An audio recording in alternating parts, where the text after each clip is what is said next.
ये एक over top romance drama की दुनिया है।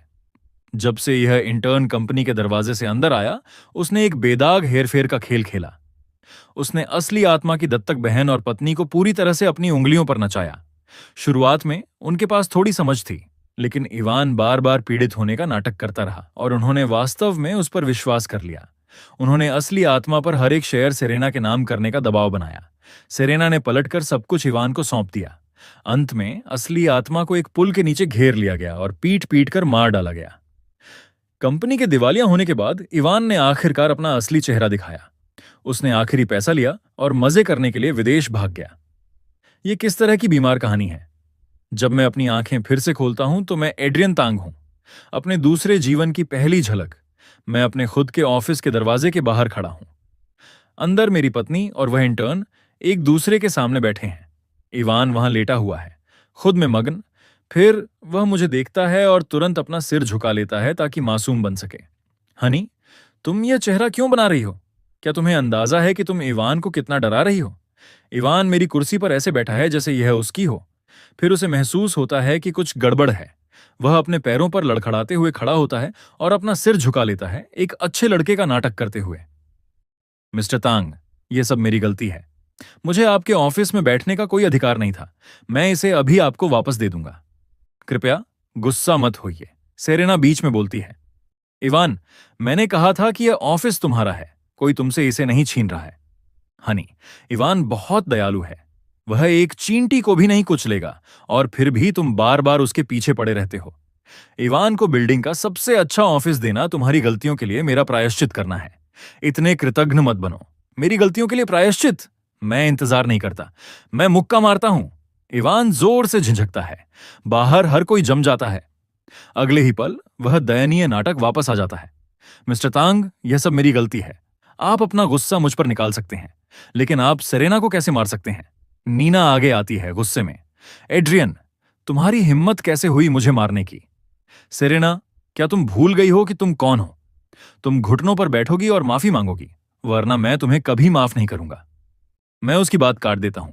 तुम तांग परिवार के पैसे पर पलने वाली सिर्फ एक चैरिटी केस हो। मैं अंधा था जो तुमसे शादी की। यही एकमात्र कारण है कि तुम कभी वाइस प्रेसिडेंट बनी। सेरेना चिल्लाती है। अपना मुंह बंद करो। तुमने एक इंटर्न के लिए $1,000,000 की घड़ी खरीदने में मेरे पैसे उड़ा दिए और अब तुम चाहते हो कि मैं घुटने टेकूं? तुम खुद को समझते क्या हो? काफी है एड्रियन। मैं जो कुछ भी करती हूं, तुम्हें क्या लगता है वह किसके लिए है? सब इसलिए क्योंकि तुम इवान को निशाना बनाते रहते हो। मैं तुम्हारी गंदगी साफ कर रही हूं और आभारी होने के बजाय तुमने मुझे मारा। फिर से वही, ये रोमांस ड्रामा लॉजिक। जितना मैं सुनता हूं, मेरी मुट्ठी उतनी ही कसती है। धन्यवाद, पूरे परिवार का धन्यवाद। सेरेना, इसे साफ साफ समझ लो। तुम जिन चीजों से लोगों पर रौब झाड़ती हो, वह चमक और रुतबा, ये सब तुम्हें किसने दिया? इवान फिर से शुरू होता है, कोमल और घायल। मिस्टर तांग, मुझे पता है कि आप मुझे पसंद नहीं करते। मुझे पता है आपको हमेशा लगता था कि मैं ही वह हूं जिसने सेरेना और नीना का ध्यान आपसे छीन लिया। लेकिन मैंने वास्तव में आपसे किसी भी चीज के लिए कभी प्रतिस्पर्धा नहीं की। तुम बस मुझे बीमार करना चाहते हो, है ना? गुस्सा मुझ पर हावी हो जाता है। मैं इवान को कॉलर से पकड़ता हूं और असली आत्मा की ओर से उसके चेहरे पर एक के बाद एक घूंसे बरसाता हूं। हवा में एक तेज चीख गूंजती है। मुझे मारना बंद करो। अफरा तफरी में कोई चिल्लाता है कि वीपी नीना आ गई है। नीना मुझे इवान को पीटते हुए पाती है और कोई भी मुझे रोकने की कोशिश नहीं करता। बिना एक शब्द कहे वह डेस्क से एक फूलदान उठाती है और सीधे मेरे सिर के पीछे जोर से मारती है। लेकिन अगले ही पल चीख और भी तेज हो जाती है। प्रहार जोर से इवान पर लगता है। इवान, इवान, मैं वो मेरे लिए था, है ना? बहुत बुरा कि तुम्हारा निशाना थोड़ा चूक गया। नीना मेरी ओर इशारा करती है। यह सब तुम्हारी गलती है। तुम हटे क्यों? अगर तुम इस पूरे समय इवान को परेशान नहीं कर रहे होते तो मैं कभी नहीं चूकती। क्या अब तुम संतुष्ट हो? संतुष्ट? बिल्कुल। वास्तव में तुम्हारा निशाना बिल्कुल भी बुरा नहीं था। एक सेकंड के लिए मुझे लगा कि तुम मेरी तरफ हो। सेरेना इवान को अपने करीब खींचती है। कोई एम्बुलेंस बुलाओ। रुको, इवान, पकड़े रहो, मैं तुम्हें अस्पताल ले जा रही हूं। सेरेना इवान को दरवाजे की ओर ले जाती है। मैं अकेला खड़ा होकर इस छोटे से नाटक को खत्म होते देखता हूं। पिटाई पूरी हो गई, ड्रामा खत्म हो गया। अब असली काम संभालने का समय है। मैं जानता हूं कि यह कहानी कैसे आगे बढ़ने वाली थी, इसलिए मैं हर एक भागने के रास्ते को एक एक करके काट दूंगा। मैनेजर वांग, मेरे ऑफिस। अभी सेरेना और नीना के लिए हर रिकॉर्ड निकालो। हर खर्च का रिफंड, हर बिजनेस खर्च, कंपनी अकाउंट पर खरीदे गए हर उपहार, विशेष रूप से पिछले 3 महीने। एक भी ट्रांजैक्शन छूटना नहीं चाहिए। जिस क्षण तुम्हें कोई गबन मिले, मेरे लिए पूरी सबूत फाइल तैयार करो। मैनेजर वांग के कमरे से बाहर निकलते ही मैं नीचे देखता हूं और अपने हाथ में ब्लैक कार्ड गिनता हूं। इसने मुझे कुछ याद दिलाया। मेरे नाम के सभी सप्लीमेंट्री कार्ड रद्द कर दो, सभी। एक और पैसा खर्च नहीं होगा। जी सर। मैं अपने निजी वकील को फोन करता हूं। तलाक का समझौता तैयार करो। सेरेना को कुछ नहीं मिलना चाहिए। साथ ही कंपनी के फंड के दुरुपयोग और संपत्ति के गबन को कवर करने वाली एक लीगल ब्रीफ तैयार करो। इसे तैयार रखो। तुम सभी मुझे अपना पर्सनल कैश काउ समझती हो। देखते हैं एड्रियन तांग के बिना तुम्हारे पास क्या बचता है। इस बीच एड्रियन के साथ क्या हो रहा है? ऐसा लगता है कि वह पूरी तरह से एक अलग व्यक्ति है। अस्पताल के कमरे में सेरेना इवान के मुंह में दलिया डाल रही है, जबकि नीना उनके बगल में खड़ी है। भौहें तनी हुई हैं। और क्या हो सकता है? वह इवान से जलता है। उसे लगता है कि अगर वह इतना बड़ा सीन बनाएगा तो मैं वास्तव में उस पर ध्यान दूंगी। ये मेरी गलती है। अगर मैं नहीं होती तो इनमें से कुछ भी नहीं हुआ होता। नीना बीच में बोलती है, इवान, उसका बचाव करना बंद करो। एड्रियन बस छोटा दिल का है, सीधा और सरल। इवान अचानक ऊपर देखता है। सेरेना, नीना, क्यों? मुझे अभी अभी नौकरी से क्यों निकाला गया? क्या? सेरेना और नीना दोनों ने एक ही समय में अपने फोन पकड़े। नोटिफिकेशन असली है। इवान को वास्तव में नौकरी से निकाल दिया गया है। नीना भड़कती है। वह रीढ़हीन पालतू कुत्ता। उसकी हिम्मत कैसे हुई? मैं अभी उस ऑफिस में वापस जा रही हूं उसका सामना करने। इस बार मैं उसे घुटनों पर लाऊंगी। सेरेना शांत रहती है। तुम जल्दबाजी क्यों कर रही हो? क्या तुम भूल गई हो कि वह हमें कैसे पूछता था? सेरेना अपनी कुर्सी पर वापस बैठ जाती है। धीरे धीरे बोलते हुए उसकी आंखें नीचे झुक जाती हैं। नीना, इसके बारे में सोचो। हर बार जब हम में से कोई बीमार पड़ा तो वह पूरी रात दौड़ता रहा और सब कुछ संभालता रहा। याद है जब तुम्हें वह बुखार था? वह पूरी रात तुम्हारे बगल में बैठा रहा। और जब मेरे पेट में बहुत दर्द हो रहा था, वह मेरी दवा खोजने के लिए आधी रात को 3 अलग अलग दुकानों पर गया। नीना नरम पड़ जाती है। यह सच है।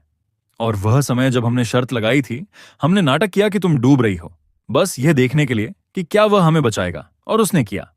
एड्रियन ने जरा भी संकोच नहीं किया। वह कूदा और सेरेना को बाहर खींच लिया। पुराने एड्रियन वास्तव में हमारे लिए कुछ भी करेंगे। यह सुनकर इवान चुपचाप राहत महसूस करता है। तो इस बार वह गंभीर नहीं है।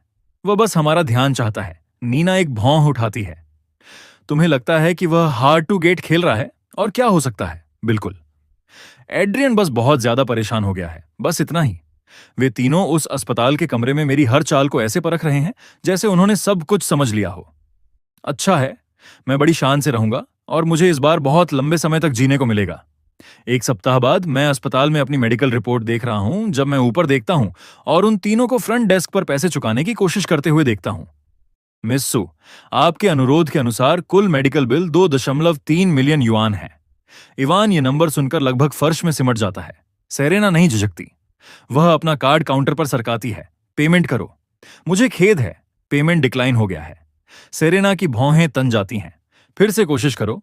फिर से डिक्लाइन हो गया। मिस्सू, क्या आप किसी दूसरे कार्ड से कोशिश करना चाहेंगी? सेरेना के चेहरे का रंग पल पल उड़ता जाता है। इवान पीछे हट जाता है। सेरेना, यह कैसे संभव है? सेरेना की आंखें ठंडी हो जाती हैं। वह भीड़ को स्कैन करती है और मुझे ढूंढ लेती है। वह एक पल के लिए हिचकिचाती है, फिर सीधे मेरी तरफ बढ़ती है। एड्रियन, क्या तुमने हमारे कार्ड फ्रीज कर दिए? क्या तुम्हें अंदाजा है कि वह कितना अपमानजनक था? मैं हिलता नहीं हूं। हमारे आसपास के लोग देख रहे हैं।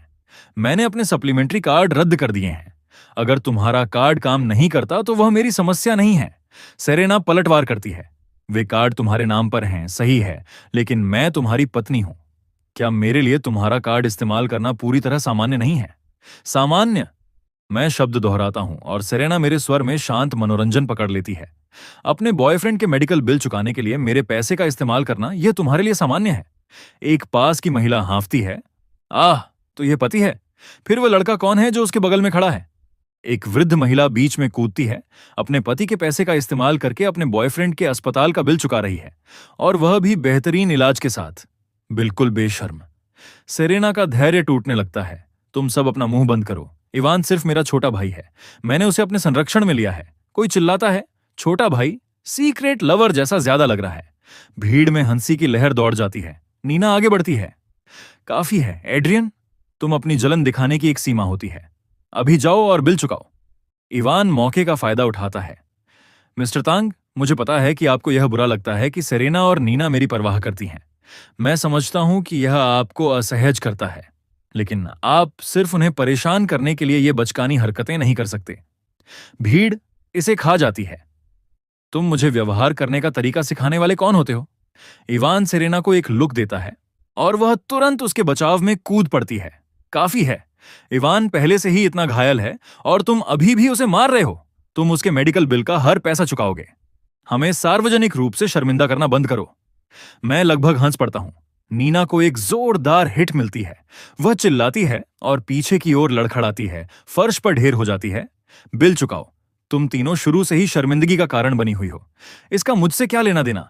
सेरेना दौड़कर जाती है। नीना, भीड़ में से कोई चिल्लाता है, तुम सही हो नौजवान, ऐसे लोगों को 1 इंच भी जगह मत दो। सेरेना जमीन खोती हुई एक अलग एंगल आजमाती है। तुम एक वयस्क पुरुष हो, क्या तुम बस बड़े व्यक्ति नहीं बन सकते? भीड़ फिर से हंसती है और हंगामा आखिरकार अस्पताल के निदेशक को बाहर निकाल लाता है। काफी है, तुम सब बहुत देर से ये कर रहे हो। मुझे परवाह नहीं कि कौन चुकाता है। कोई अभी इस बिल का निपटारा करे। ये एक प्राइवेट अस्पताल है, चैरिटी नहीं। नीना अभी भी फर्श पर अपनी सांस ले रही है, कांपते हुए अपने पैरों पर खड़ी होती है। तुम क्या कर रहे हो? निदेशक अपने चश्मे को ठीक करता है। सरल, जब तक यह बिल पूरा नहीं हो जाता मिस्टर इवान इस अस्पताल से नहीं निकलेंगे, अन्यथा हमें इसे मुश्किल तरीके से संभालना पड़ेगा।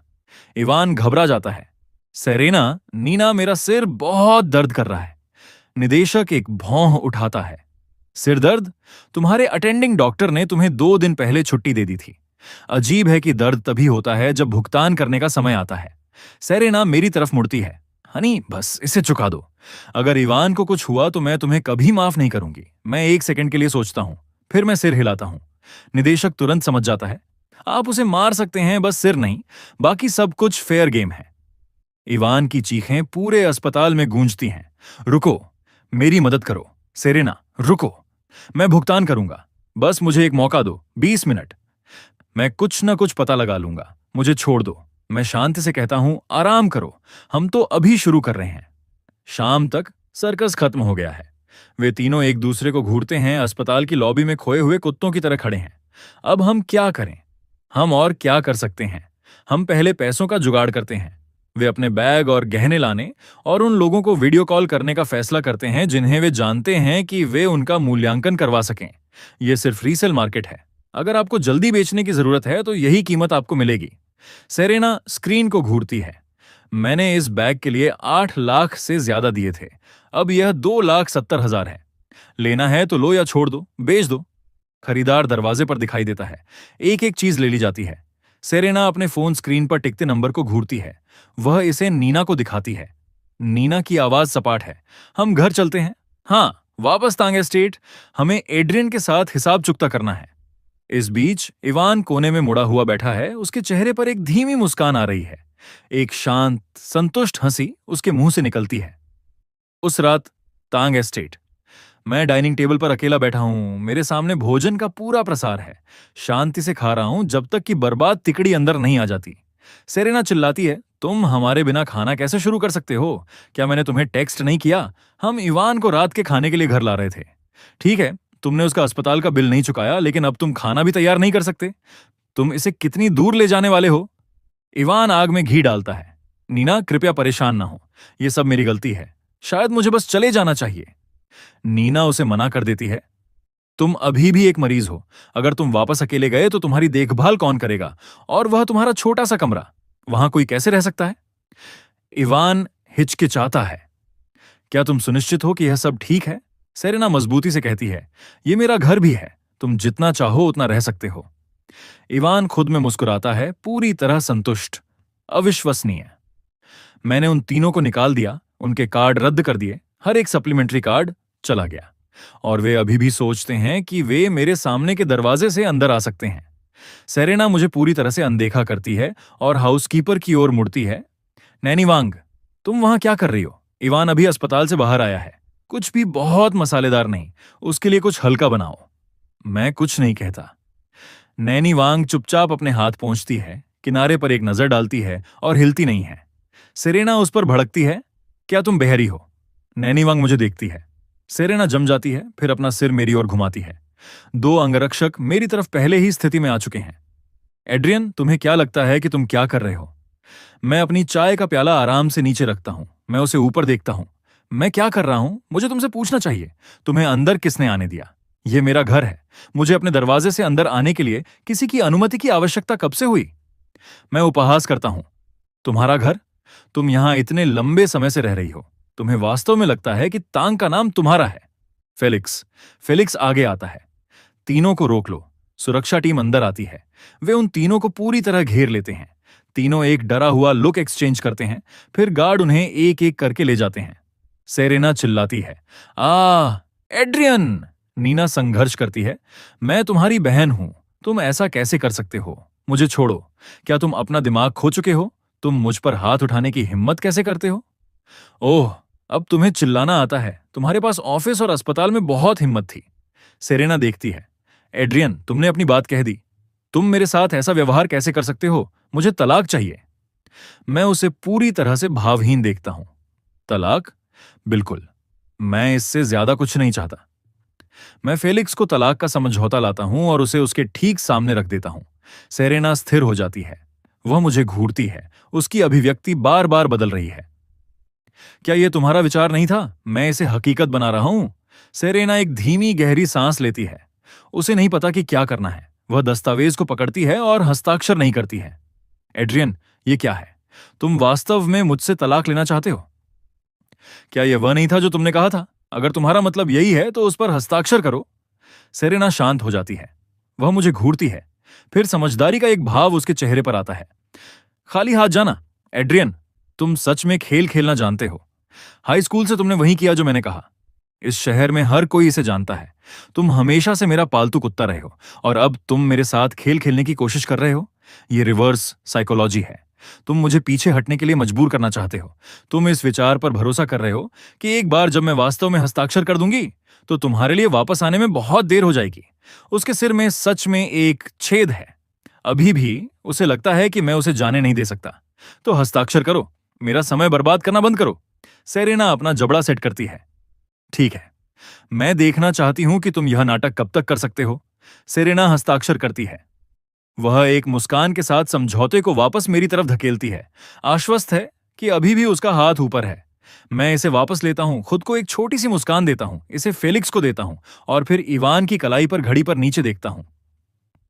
फेलिक्स, वह घड़ी उसकी कलाई से उतार लो। दो गार्ड इवान को नीचे पिन कर देते हैं। फेलिक्स आगे आता है। इवान दूर हटता है।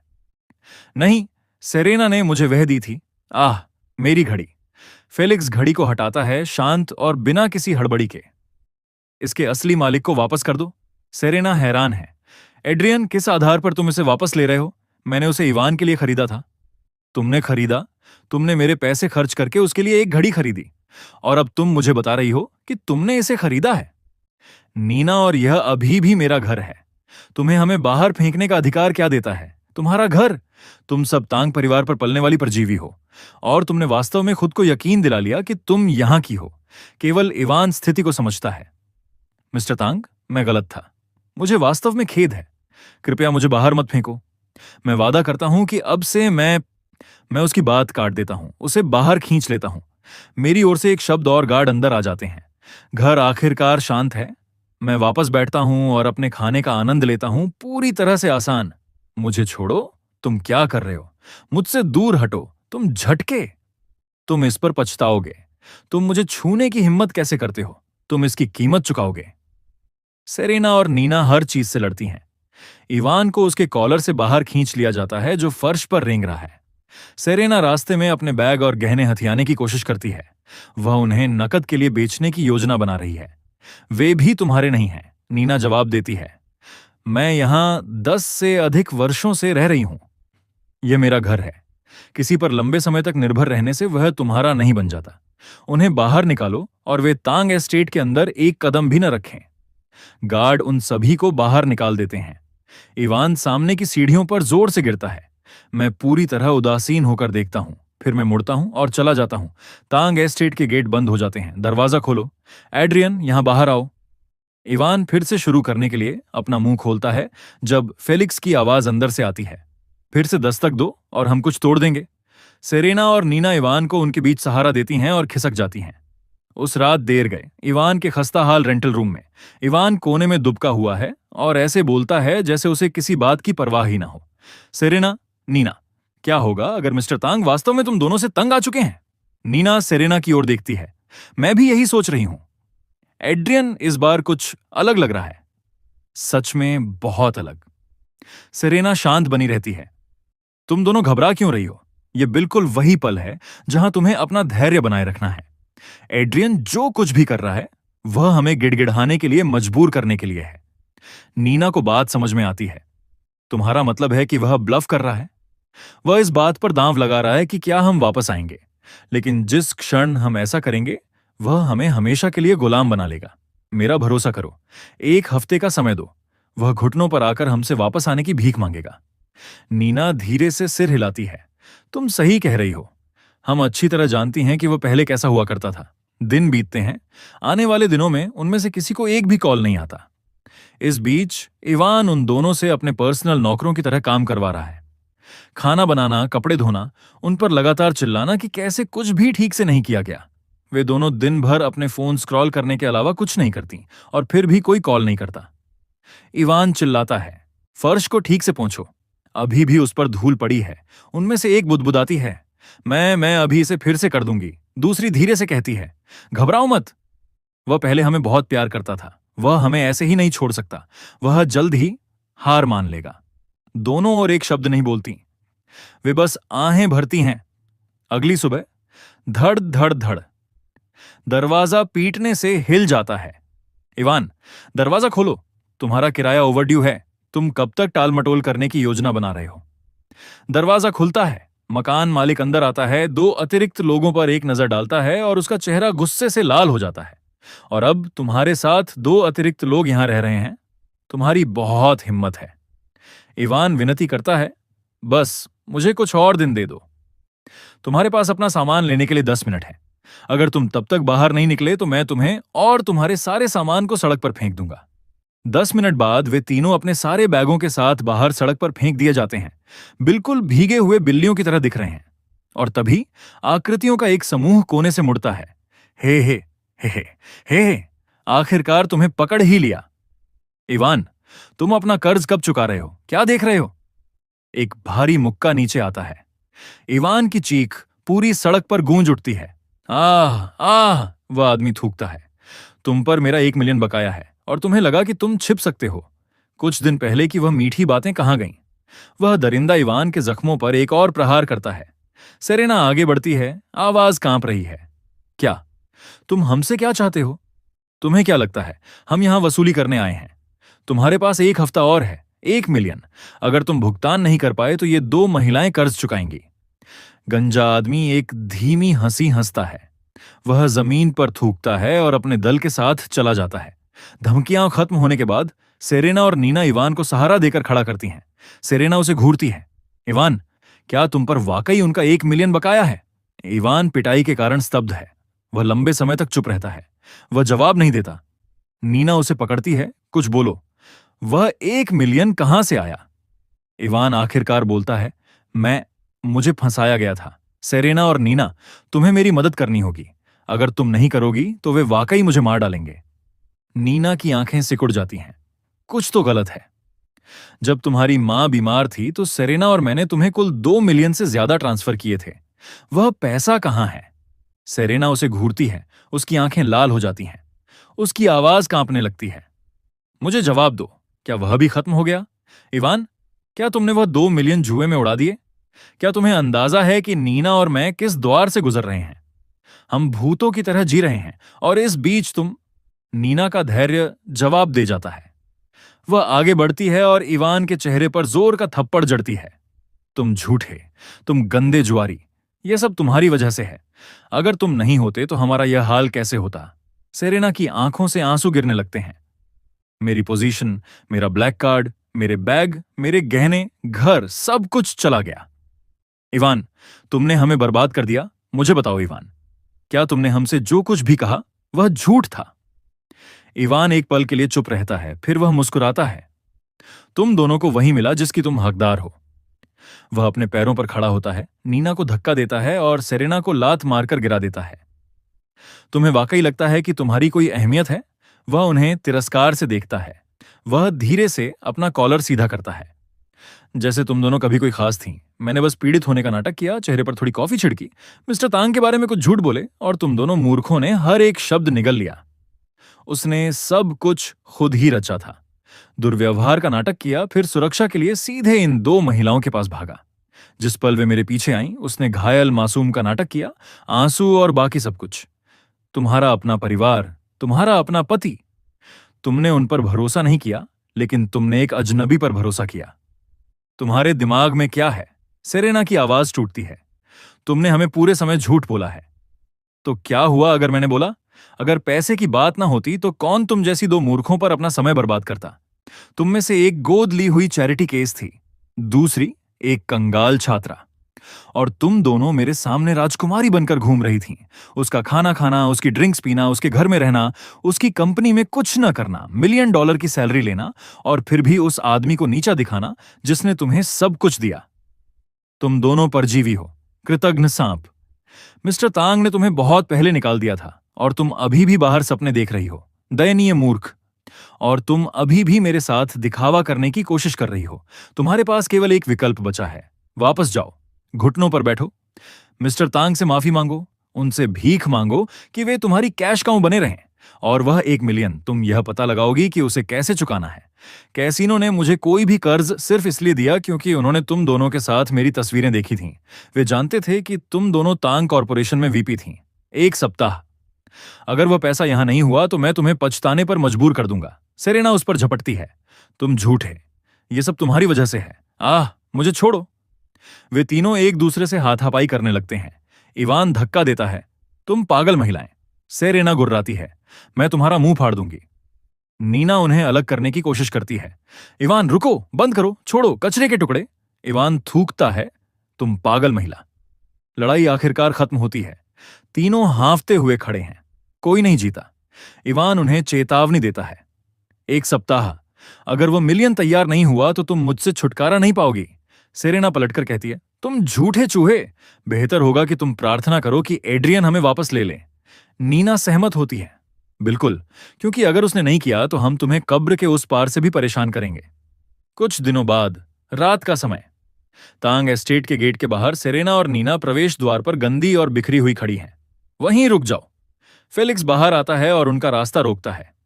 सेरेना विनती करती है, फेलिक्स, मुझे एड्रियन से मिलना है। नीना आगे बढ़ती है। एक तरफ हटो, मैं घर जा रही हूं। फेलिक्स नहीं हिलता। घर?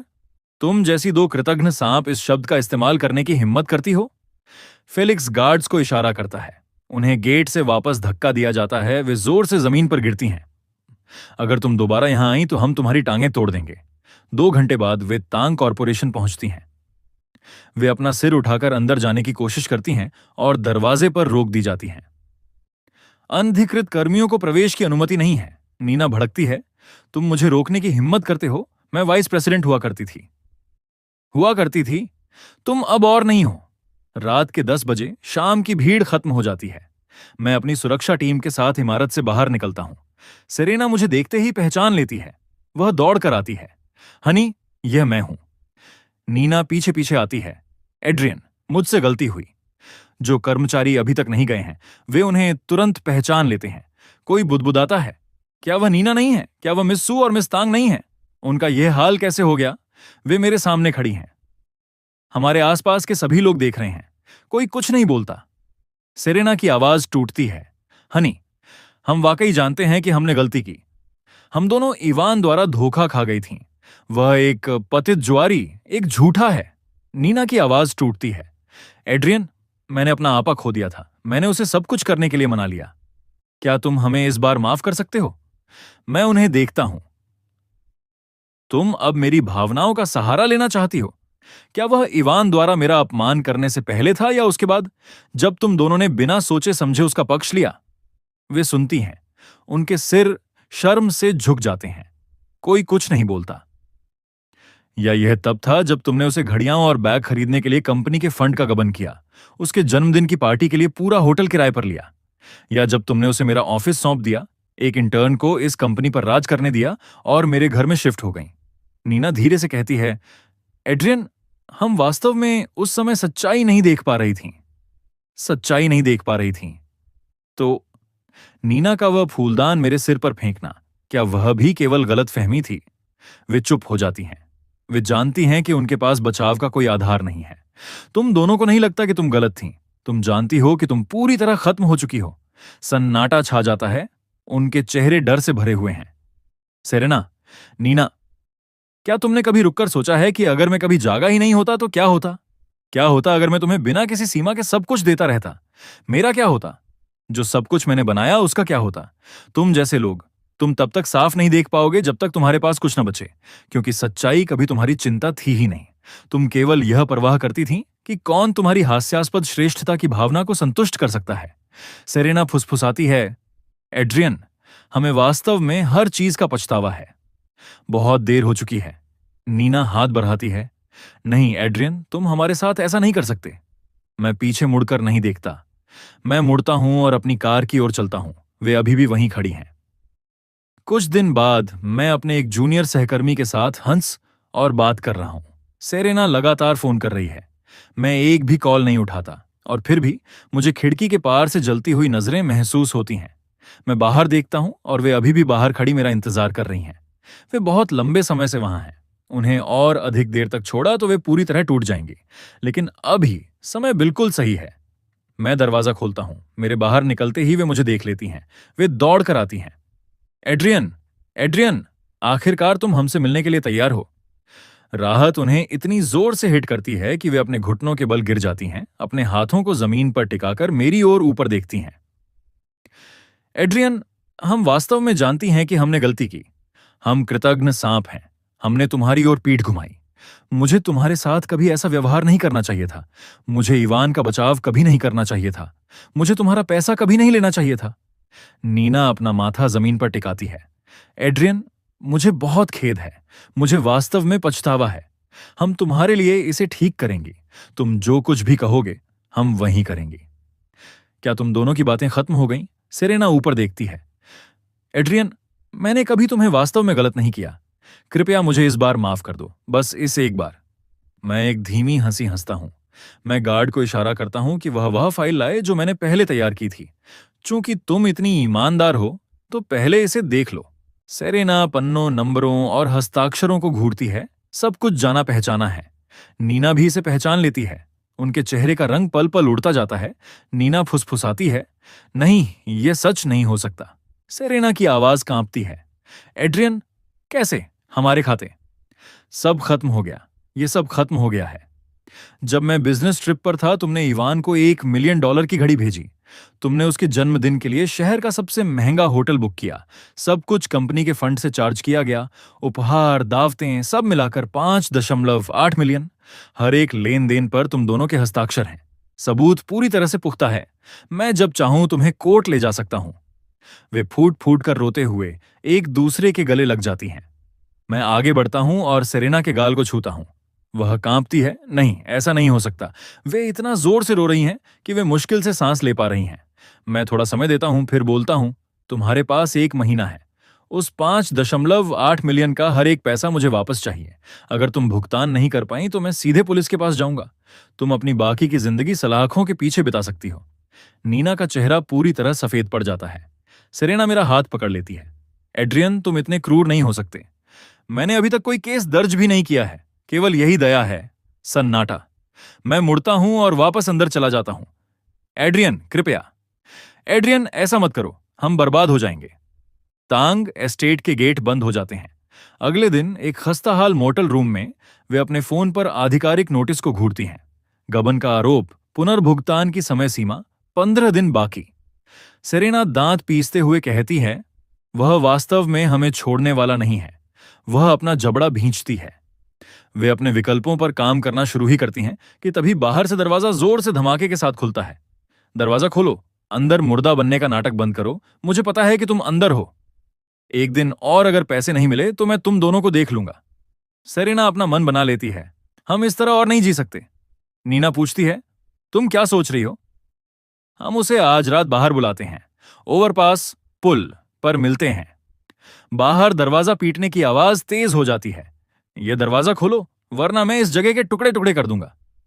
ओवरपास पर रात की हवा बहुत तेज है, हल्की बारिश हो रही है। तीनों मिलते हैं। इवान के पहले शब्द पैसे के बारे में हैं। तुमने कहा था कि आज रात तुम्हारे पास मेरे लिए जवाब होगा। सेरेना ठंडे लहजे में कहती है, कोई पैसा नहीं है, हम यहां एक अलग हिसाब चुकता करने आए हैं। इवान हंसता है, हिसाब चुकता करना? तुम इतनी मूर्ख थी कि तुमने उस पर भरोसा कर लिया। सेरेना और नीना उस पर झपटती हैं, अगर हम डूबेंगे तो हम सब साथ डूबेंगे। वे तीनों ओवरपास पर एक दूसरे को धक्का देते हुए लड़खड़ाते हैं, शरीर का एक अराजक उलझाव। दोनों महिलाएं मिलकर इवान को नीचे दबा लेती हैं। फिर इवान घबरा जाता है और खुद को उन पर फेंक देता है और तीनों रेलिंग के ऊपर से नीचे गिर जाते हैं। उनकी चीखें शहर के ऊपर रात के आसमान को चीर देती हैं। ठीक उसी क्षण हवाई, धूप, समुद्र की लहरें, कॉकटेल, इस सारी सुंदरता के बीच मेरा फोन बजता है। एक नोटिफिकेशन आता है, 3 लोग ओवरपास से गिर गए। मैं उस पर एक नजर डालता हूं, फिर फोन नीचे रख देता हूं। मेरी बाहों में मौजूद लड़की एक नरम चंचल आवाज में मुझे चिढ़ाती है। पिछली रात की कोई मजेदार बात छेड़ती है। उसका लहजा शरारत से भरा है। मेरी बेहद अमीर खूबसूरत जिंदगी तो बस अभी शुरू हुई है।